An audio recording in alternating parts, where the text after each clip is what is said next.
Hi, my name's Katina, Michael. Here I am at Arizona State University.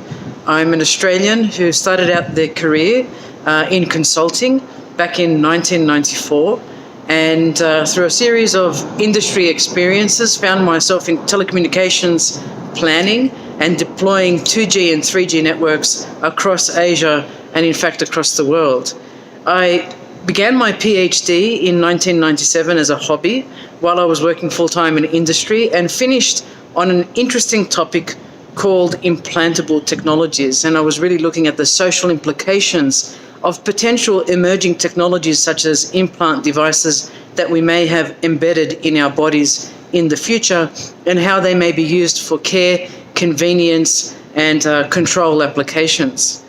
I really am intrigued by converging areas. I have a cross-disciplinary appointment here at ASU, both in the School for Computing, Informatics and Decision Systems Engineering, and also in the School for the Future of Innovation in Society. So I get to ask those really challenging cross-disciplinary questions about where to next. Where are we going with these new technologies and devices? Like most people in their early 40s, I got a home computer in 1987-ish, and found myself doing all sorts of wonderful things like creating cartoons and looking at how I could put stories to picture and moving picture at that.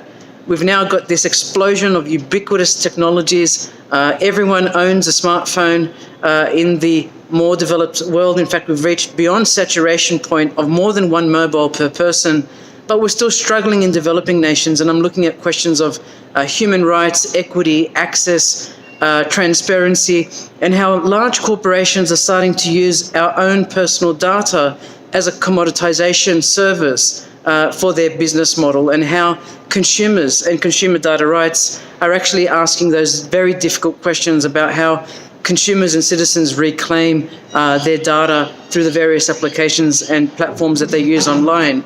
So interestingly, this technology and movement has been called public interest technologies. It's known as PIT. And how do we use technology for good? So thanks very much for listening, and I hope you've gained a little bit from that small snippet of my life. Thank you.